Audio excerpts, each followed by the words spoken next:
하나님 말씀 함께 보도록 하겠습니다. 오늘 우리가 함께 볼 하나님 말씀은 출애굽기 13장 17절부터 22절까지 말씀입니다. 출애굽기 13장 17절부터 22절까지 말씀, 우리 다 같이 한 목소리로 말씀 함께 보도록 하겠습니다. 바로가 백성을 보낸 후에 블레셋 사람의 땅의 길은 가까울지라도 하나님이 그들을 그 길로 인도하지 아니하셨으니 이는 하나님이 말씀하시기를 이 백성이 전쟁을 하게 되면 마음을 돌이켜 애굽으로 돌아갈까 하셨음이라. 그러므로 하나님이 홍해의 광야길로 돌려 백성을 인도하심에 이스라엘 자손이 애굽 땅에서 대열을 지어 나올 때에 모세가 요셉의 유고를 가졌으니 이는 요셉이 이스라엘 자손으로 단단히 맹세하게 하여 이르기를 하나님이 반드시 너희를 찾아오시리니 너희는 내 유고를 여기서 가지고 나가라 하셨음이더라. 그들이 숫곳을 떠나서 광야 끝 에담의 장막을 치니 여호와께서 그들 앞에서 가시며 낮에는 구름 기둥으로 그들의 길을 인도하시고 밤에는 불 기둥을 그들에게 비추사 낮이나 밤이나 진행하게 하시니 낮에는 구름 기둥 밤에는 불 기둥이 백성 앞에서 떠나지 아니하니라. 아멘. 오늘 이 시간에는 길을 만드시는 하나님이라는 제목 가지고 우리가 함께 말씀 나누며 은혜 나누기로 원합니다.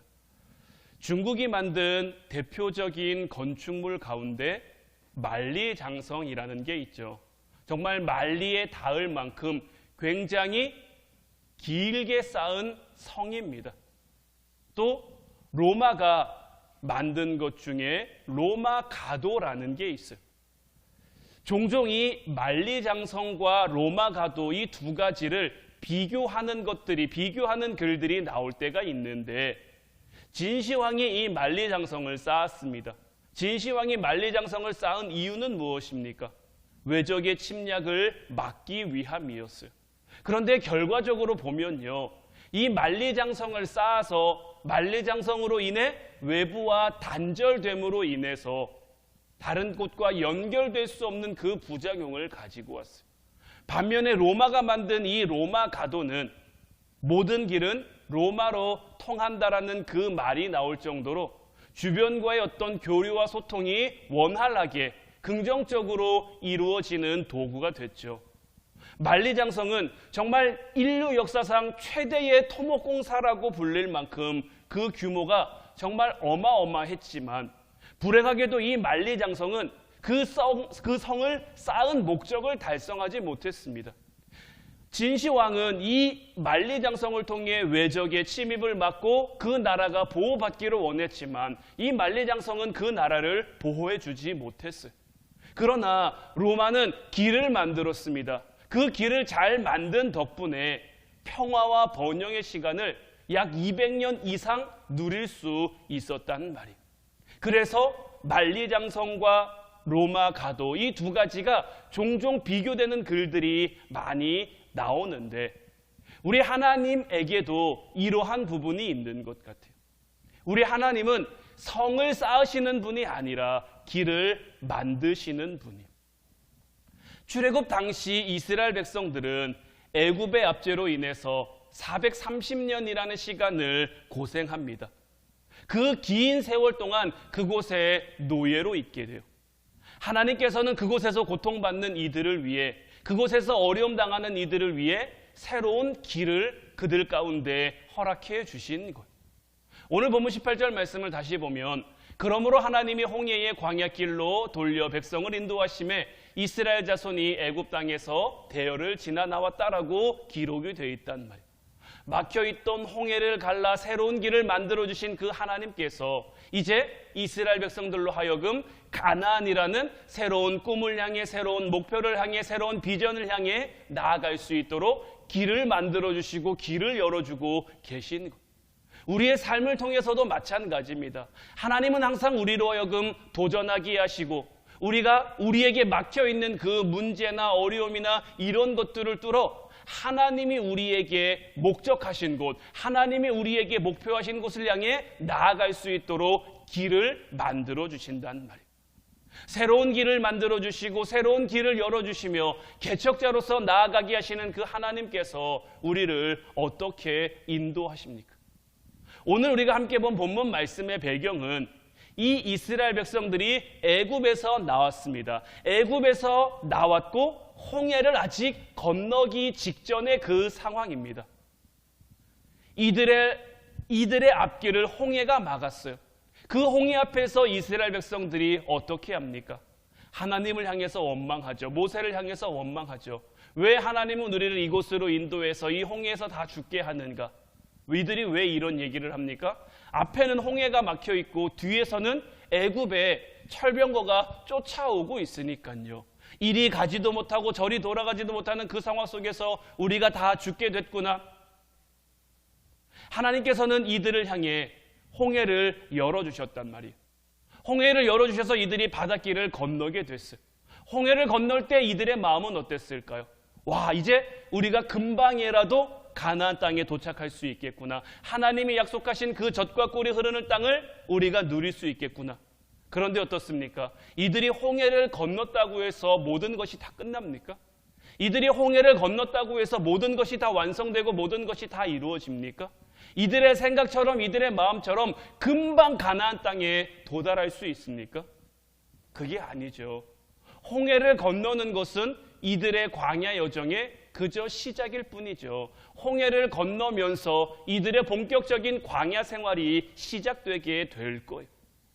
우리는 오늘 우리에게 주신 이 말씀을 통해서 하나님이 광야에서 이 이스라엘 백성들을 어떻게 인도하시는지, 하나님의 인도하심에 대한 그 두 가지 상징적인 특징이 무엇인지를 좀 함께 나누기를 원하는데, 첫 번째로 하나님은 이 이스라엘 백성들을 인도하심에 있어서 구름 기둥과 불 기둥으로 인도하셨다라는 것.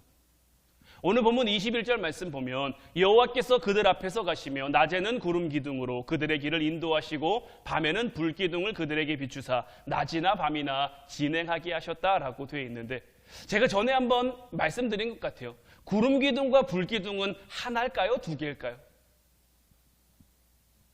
구름 기둥과 불 기둥은 우리가 구름 기둥, 불 기둥 이렇게 이야기를 하니까 두 개의 기둥인 것처럼 여겨지지만 사실은 하나의 기둥입니다. 구름 기둥 안에 불 기둥이 있는 거예요. 그런데 낮에는 그 구름 기둥 안에 있는 불 기둥이 햇빛으로 인해서 보이지 않는 거고요. 밤에는 구름 기둥이 어둠으로 인해서 보이지 않고 대신 불 기둥이 보여지는 겁니다. 그래서 낮에는 구름 기둥이 그들을 지키고 인도하고 밤에는 불 기둥이 그들을 보호하게 되는 거죠. 하나님께서는 이 이스라엘 백성들이 출애굽한 이후 본격적으로 이들이 광야 생활을 함에 있어서 이 구름 기둥과 불 기둥이라는 도구를 상징적으로 사용하셨어요. 왜 하나님께서는 구름 기둥과 불 기둥을 그들에게 보여주셨느냐? 구름 기둥과 불 기둥은 이들이 광야 여정을 걷는 그 내내 있었습니다. 한 번도 없었던 적이 없어요. 낮에는 구름 기둥, 밤에는 불 기둥이 늘 이들과 있었단 말이에요. 이것은 어떤 의미를 가지고 있냐면 어떤 상황 속에도 내가 너희를 보호하겠다, 내가 너희를 지키겠다, 내가 너희를 인도하겠다라는 그 의미를 담고 있는 거예요. 그러니까 이스라엘 백성들의 이 긴 출애굽 여정, 긴 광야의 여정을 한마디로 정리하자면, 한마디로 표현하자면 뭐가 되겠습니까? 하나님의 인도하심이 되는 거예요. 그 하나님의 인도하심이 어떻게 나타나고 있는 겁니까? 구름 기둥과 불 기둥을 통해 나타나고 있는 겁니다. 이 구름 기둥과 불 기둥은 사실 이 이스라엘 백성들의 광야 여정 중에만 있는 것은 아닙니다. 언제 어디나 이 구름 기둥과 불 기둥은 있습니다. 구름 기둥은요, 하나님의 인도하심을 상징하는 거고요. 불 기둥은요, 하나님의 보호하심을 상징하는 거예요. 자, 성막이 지어졌습니다. 성막이 완성됐을 때 그 성막 안을 무엇이 채웠죠? 구름이 채웠습니다. 솔로몬이 성전을 지었어요. 성전에 낙성식을 하는데, 성전에 봉헌식을 하는데 그 성전 안을 뭐가 채웠죠? 구름이 채웠습니다. 구름은 하나님의 임재를 상징하는 거예요. 오늘날 우리들에게 하나님의 임재를 상징하는 건 무엇입니까? 우리에게 주어진 하나님의 말씀인 거예요. 우리는 말씀을 통해 하나님을 깨달을 수 있어요. 우리는 말씀을 통해 하나님을 알 수 있어요. 그러면 불기둥은 뭡니까? 불기둥은 보호하심이죠. 보호하심. 자, 아람의 군대가 엘리야가 살고 있는 그 도단성을 에워쌌습니다. 엘리야의 사환이 보니까 한밤에 자고 일어나서 보니까 아람 군대가 성을 다 에워쌌단 말이에요. 그러니까 얼른 가서 자기 주인을 깨우는 거죠. 큰일 났습니다. 지금 저 아람의 군대가 우리를 둘러싸서 이제 우리가 큰일 났습니다. 이제 우리는 다 틀렸습니다. 우리는 죽게 됐습니다. 그의 사환은 보지 못했죠. 뭘 보지 못했습니까? 그 성을 둘러싸고 있는 불병거를 보지 못했죠. 불병거는 뭘까요? 불기둥과 마찬가지로 엘리야와 그 사환을 보호하는 하나님의 보호하심을 나타내는 것. 오늘날 우리들의 삶 가운데 불기둥이 있을까요? 없을까요? 우리 눈에 보이진 않아도 얼마든지 있습니다. 얼마든지 우리와 함께 하는 거예요. 우리 교회 이름이 뭐죠? 화운이죠. 화운이 무엇을 의미합니까? 구름기둥과 불기둥을 의미하는 거예요. 우리 교회에 하나님의 보호하심이 있을까요? 없을까요? 하나님의 인도하심이 있을까요? 없을까요? 우리 교회가 어떻게 여기까지 올 수 있었을까요? 우리 교회 이름처럼 하나님의 보호하심과 하나님의 인도하심이 우리 교회와 함께 했기 때문에 하나님이 허락하신 그 길을 걸어올 수 있었던 거예요. 시편 23편 1절 2절 말씀 보면 여호와는 나의 목자시니 내게 부족함이 없으리로다. 그가 나를 푸른 초장에 누이시며 쉴 만한 물가로 인도하시는도다. 다윗이 쓴 굉장히 많은 그 시편들 가운데 이 시편 23편은 굉장히 특별한 의미를 담고 있는 시편이죠. 그 중에서도 이 시편 23편을 통해 다윗은 무엇을 고백합니까? 하나님의 인도하심에 대해 고백하고 있단 말이에요. 여호와가 내 목자 되시니 내게 부족함이 없는 거예요. 그가 나를 푸른 초장에 누이시며 쉴 만한 물가로 인도해 가시는 거죠. 하나님이 그에게 길을 열어주셔서 인도해 가시는 동안에 사실 다윗이 얼마나 인생에 많은 굴곡을 겪었습니까? 인생에 얼마나 많은 우여곡절을 겪었습니까? 하지만 그것이 뭡니까? 하나님이 인도해 가시는 과정인 거예요. 하나님이 허락하시는 길을 걷는 동안 그저 한순간 한순간 한 커트 한 커트가 만난 과정, 만난 순간들인 거예요. 우리가 신앙생활을 하잖아요. 신앙생활은요, 하나님의 인도하심을 받는 겁니다. 복을 향해 나가는 거 아니고요. 축복을 향해 나아가는 거 아니고요. 하나님의 인도하심과 함께 하루하루의 삶을 살아가는 것이 신앙생활입니다. 여러분들이 지금 신앙생활을 하면서 나는 지금 하나님의 인도하심을 받고 있나? 나는 지금 하나님의 인도하심 가운데 있나? 이거 헷갈리면요. 나는 하나님의 인도하심을 경험해 온 적이 없어. 이렇게 얘기하시면요. 이거 좀 굉장히 큰 문제가 있는 겁니다. 우리가 하나님의 자녀면요. 마땅히 인도하심을 받게 돼 있는 거예요. 이런 의미에서 우리는 하나님이 이 이스라엘의 백성들에게 보여주신 그 구름기둥과 불기둥이라고 하는 그 은혜를 기억하며 오늘 우리의 삶에도 없지 않습니다. 있는데 때로는 보여지지 않으니까, 때로는 느껴지지 않으니까, 때로는 깨달아지지 않으니까 없는 것처럼 여기며 살아가는데 우리의 삶에 하나님이 보내주신, 하나님이 함께해 주신 그 구름기둥과 불기둥을 늘 느끼면서 늘 깨달으며 살아갈 수 있도록 우리는 기도해야 되는 거예요. 두 번째는 뭐냐면 하나님께서 우리를 인도하실 때 내 생각과는 다른 길로 인도하신다라는 거예요.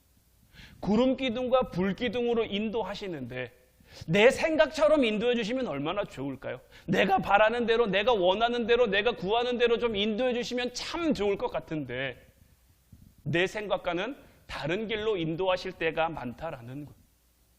우리는요, 합리적인 걸 좋아합니다. 뭔가 생각했을 때 논리적으로 이건 이러니까 이렇게 되고 이건 이랬으니까 이렇게 되고 이런 걸 좋아한단 말이에요. 그래서 자기가 생각하기에 뭔가 좀 합리적이라는 생각이 들면요, 적극적으로 지지하고 적극적으로 나아가기도 한단 말이에요. 그런데 이 합리적인 것이요, 사람을 상대할 때는 참 좋은 태도일 수도 있어요. 그러나 하나님을 상대로 할 때는, 하나님을 상대로 하는 이 신앙생활에서는 이 합리적인 건 결코 옳은 게 아니고 좋은 게 아닙니다. 왜냐하면 우리의 작은 머리로는요, 하나님의 기쁘신 뜻과 그 생각을 다 이해할 수가 없기 때문인 것. 오늘 본문 17절, 18절 말씀도 보면요, 바로가 백성을 보낸 후에 블레셋 사람의 땅의 길은 가까울지라도 하나님이 그들을 그 길로 인도하지 아니하셨으니 이는 하나님이 말씀하시기를 이 백성이 전쟁을 하게 되면 마음을 돌이켜 애굽으로 돌아갈까 하셨습니다. 그러므로 하나님이 홍해의 광야길로 돌려 백성을 인도하심에 이스라엘 자손이 애굽 땅에서 대열을 지라 나올 때에 라고 되어 있는데, 자, 지금 이들에게 어떤 지름길이 있습니까? 블레셋 사람의 땅의 길이라고 하는 지름길이 있단 말이에요. 그러니까 원래는 제일 좋은 거는 바닷길이에요. 바다 해변가 가까운 그 길로 가면요, 사실 이들이 애굽에서부터 가나안까지 넉넉 잡아도 2달이면 갈 수 있어요. 이들이 많은 거 다 감안해도요, 넉넉 잡아 2달이면 갈 수 있어요. 왜냐하면 그냥 성인 남자가 혼자서 길을 갔을 때 보름이면 갈 수 있는 길이 이 바닷길이란 말이에요. 그러니까 이 200만이나 되는 이 사람의 수와 가축들과 나이대를 다 고려해도 2달이면 충분히 갈 수도 있는 그 길인데, 이 바닷길에는 어떤 민족들이 많냐면 굉장히 호전적이고 좀 이렇게 야만적이고 이들을 충분히 위협할 만한 그런 민족들이 많단 말이에요. 그래서 애초에 그 길은 선택 사항에도 없는 거예요. 그리고 그 바로 밑에 이 블레셋 사람의 땅의 길이 있는데, 이 길로 가면 6개월에서 1년이면 갈 수 있어요. 6개월에서 1년이면 얼마든지 갈 수 있는 그 길이란 말이에요. 그런데 하나님께서는 그 길로도 허락하지 않는 거예요. 이스라엘 백성들의 입장에서는 어떨까요? 빨리 갈 수 있는 길이 있어요. 얼른 갈 수 있는 길이 있어요. 그들이 보기에 쉬운 길이 있어요. 그럼 하나님이 우리를 어디로 인도하시는 게 맞는 것 같아요? 빠른 길, 쉬운 길, 편한 길로 인도하시는 게 맞는 것 같단 말이에요. 그런데 하나님께서는 이들을 이 길로 인도하지 않아요. 어디로 인도하십니까? 저 밑으로 그냥 돌아만 가는 게 아니죠. 힘들고 어려운 그 길로 하나님이 돌아가게 하신단 말이에요. 왜 돌아가게 하십니까? 그 이유도 분명히 있어요. 이 백성이 전쟁을 하게 되면 마음을 돌이켜 애굽으로 돌아갈까 하노라 라고 돼 있는 거죠. 지금 애굽에서 갓 나온 이들의 마음, 이스라엘 백성들의 마음에 전쟁이 안중에 있을까요? 없을까요? 이들은 지금 신났잖아요. 이제 금방 가나안이다. 우리가 금방 가나안에 갈 수 있다. 이제 우리는 자유다. 우리는 해방이다. 이제 우리 마음대로 살 수 있다. 이런 마음으로 가득 차 있는데, 이들의 귀에 야, 애국 군대가 쫓아오면 어떡할 거야? 너희들에게 전쟁이 일어나면 어떡할 거야? 암만 얘기한다고 이들의 귀에 이런 게 들리겠습니까? 안 들린단 말이에요. 그런데 그 길에서 막상 애국 군대가 쫓아오면 이들은 아마 혼비백산에서 뿔뿔이 흩어질 거예요. 그래서 하나님께서는 이들이 이리도 갈 수 없고 저리도 갈 수 없는 그 홍해 바다로 인도해 가신단 말이에요. 이스라엘 백성들의 입장에서는 아무리 이해하고 싶어도, 그 사실이 현실로 맞닥뜨려질 때까지는 아무리 이해하고 싶어도 이해할 수 없는 현실인 거죠. 근데 중요한 건 뭡니까? 이런 하나님의 이해 안 되는 인도하심이 우리의 삶에도 얼마든지 나타난다라는 거죠. 가족을 위해 기도하시는 분들 참 많아요. 기도가 빨리 응답됐으면 좋겠죠. 네. 빨리 이들에게도 믿음이 들어가고 이들에게도 신앙이 들어가고, 그래서 열심히 헌신도 하고 봉사도 하고 함께 예배도 하고 기도도 하면 좋겠는데, 나쁜 거 기도하는 거 아니잖아요. 이들의 영혼을 하나님이 좀 살펴주셔서 빨리 신앙이 쑥쑥쑥쑥쑥 자랐으면 좋겠는데, 때로는 하나님이 그를 만져가시는 그 과정이 참 이해가 안 될 때가 많단 말이에요. 이런 이해 안 되는 하나님의 인도하심이 우리의 삶 가운데서도 얼마든지 나타난단 말이에요. 왜 그런지에 대한 설명도 없는데, 왜 설명이 없냐? 사실 설명해 주셔도 우리가 그것을 들은들 이해할 수가 없는 거예요. 오늘 말씀에 나와 있는 이 이스라엘 백성들처럼, 아니 왜 우리가 홍해길로 가야 됩니까? 전쟁이 날까 봐 그래. 애국 군대가 쫓아오면 너희가 혼비백산에서 다 도망갈까 그래. 아무리 설명해줘도 이해할 수 없는 것처럼, 헤아릴 수 없는 것처럼 우리를 향해서도 마찬가지인 거예요. 자, 한번 여러분들 생각을 해보세요. 하나님이 우주를 만드셨단 말이에요. 우주가 돌아가는 섭리 여러분들 압니까? 우리 지구가요, 이렇게 똑바로 있는 게 아니라 15도가 이렇게 기울어져 있다라고 하죠. 그래서 이 15도 기운 걸 기준으로 해서 이렇게 혼자 스스로 돌아간대요. 지구가 스스로 돌고 있는 거 여러분들 느끼십니까? 지구가 뺑글뺑글 돌아가는 거 여러분들 알아요? 이 15도만큼 기울어져 있는 거, 내 몸이 이렇게 15도 기울어져 있는 거 아니잖아요. 우리가 느낄 수 있습니까? 아무것도 못 느낀단 말이에요. 하나님이 만드신 우리 지구라는 이 별 하나도 우리가 다 느낄 수 없고 다 깨달을 수 없는데 하나님의 그 큰 그림을 우리가 우리의 작은 머리로 어떻게 다 이해할 수 있겠습니까? 온 우주를 만드시고 온 우주를 다스린 별들의 수를 세시고 그 별들을 이름으로 부르신 그 하나님 앞에 나라는 존재는 얼마나 작을까요? 정말 얼마나 미비할까요? 진짜 점 하나 찍어, 종이에 아무리 점 하나 작은 찍은 거, 그것만도 못한 게 아마 하나님 앞에 우리라는 존재일 거예요. 그 크신 하나님의 광대하고 놀라운 그 뜻을 내가 일일이 하나님 내가 납득해야 됩니다. 하나님 내가 이해해야 됩니다. 이 하나님 앞에 얼마나 교만한 일일까요? 우리의 머리로 어떻게 그런 것들을 다 알 수 있겠습니까? 그리고 또 한 가지, 자, 우주를 창조하신 그 하나님과 불화하고 내가 갈등하고 있어요. 그럼 거기서 어떻게 행복을 찾을 수 있고 행복을 만들어갈 수 있겠습니까? 우리의 삶의 행복, 우리가 만들 수 있습니까? 우리의 삶의 행복 우리가 만들 수 있는 게 아닙니다. 하나님이 주셔야 행복할 수 있는 거예요. 하나님이 우리의 마음을 평안하게 해주시고 하나님이 우리의 마음을 형통하게 해주셔야 우리는 그 가운데 행복을 느끼며 살아갈 수 있단 말이에요. 그런데 우리에게 행복을 주신 그 하나님과 내 사이가 좋지 않아요. 갈등하고 있어요. 그럼 우리의 삶이 어떻게 행복할 수 있겠습니까? 절대 행복할 수가 없는 거죠. 바라기는 저는 여러분들 모두가 정말 하나님 앞에서 온전한 행복을 누릴 수 있기를 주님의 이름으로 축원해 드립니다. 그러면 우리는 하나님께 승복할 수 있어야 되는 거예요. 요즘에는 요즘에도 좀 저를 봤을 때는 좀 그런 것 같아요. 제가 어렸을 때 저희 엄마 아빠가 저한테 제일 많이 했던 것 가운데 하나가 뭐냐면 이런 거 있잖아요. 왜? 뭐 하려고 했을 때 안 돼. 이런 거를 담은 함축적인 그런 거. 근데 엄마가 왜 말리는지 잘 모르겠단 말이에요. 해도 될 것 같은데, 해도 괜찮을 것 같은데 엄마는 언제나, 아빠는 언제나 잘 못하게 할 때가 많았단 말이에요. 근데 지나고 보니까 엄마가 맞았어요. 아빠가 맞았어요. 제가 거기서 그렇게 했으면 안 됐는데 그 당시는 이해할 수가 없었던 거죠. 우리도 하나님 앞에 좀 이런 마음을 가지고 생활해 갈 수 있어야 되는 거예요. 물론 하나님이 우리에게 이렇게 하시지는 않지만 늘 우리 스스로가 우리의 생각을 향해 우리의 마음을 향해 이런 제스처를 취하면서 때로는 내 머리로 이해되지 않아도 때로는 내 마음으로 받아들여지지 않아도 그저 순복하며 순종하며 나아갈 수 있어야 되는 것. 또한 우리는 하나님과 소통해야 되는데 자, 나는 이 길로 갔으면 좋겠어요. 하나님은 이 길로 가라고 하세요. 그러면은 이 길과 이 길 사이에 뭔가 그 의견이 좁혀지지 않고는 뭔가 결론이 나질 않잖아요. 이것을 좁히지 않고는 우리는 행복할 수가 없기 때문인 거예요. 자, 요즘 우리가 흔히 100세 시대라고 이야기를 합니다. 우리의 수명이 아무리 길어졌어도 영원과 영원을 살아가시는 그 하나님 앞에 우리의 100년은 얼만큼일까요? 하나님의 영원부터 영원까지란 말이에요. 그 영원부터 영원까지의 그 사이 안에 우리의 100년이라는 시간을 끼워 넣는다면 그 비중은 얼만큼 될까요? 진짜 정말 찰나일지도 모르겠어요. 저도 예전에는 잘 못 느꼈지만 이제 저도 조금 이제 나이를 이제 먹다 보니까 시간이 굉장히 빨리 가는 것 같아요. 한 주 한 주가 금방 가요. 그러니까 여러분들은 저보다 더 빨리 간다고 느끼시겠죠. 네.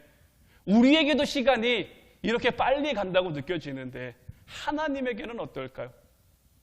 아담과 함께 하셨던 그 하나님이 지금 모든 인류의 지금 세계를 하나님 다 지켜보고 계신 거잖아요. 아담도 봤죠. 셋도 봤죠. 그 밑으로 낳고 자라고 수없이 많은 사람들의 삶을 하나님이 다 보셨단 말이에요. 그 가운데 나라는 양영주라는 사람의 그 삶은 하나님 앞에서 얼만큼의 그 비중을 차지하고 있을까? 정말 찰나, 눈 깜빡할 새라고 해도 부족할 만큼 그 찰나의 시간인데 그 영원하신 하나님의 그 시간 안에 내가 잠깐 들어갔다 나오는 거란 말이에요. 하나님의 그 계획하심에 내가 잠깐 들어갔다 나오는 거란 말이에요. 내가 이 땅 가운데 뭔가 대단한 걸 했어도요, 내가 뭔가 많은 걸 했어도요, 그냥 그저 잠깐 들어갔다 나오는 거예요. 우리가 아브라함의 하나님, 이삭의 하나님, 야곱의 하나님 하는데요. 아브라함을 가리켜 믿음의 조상이라고 하는데요.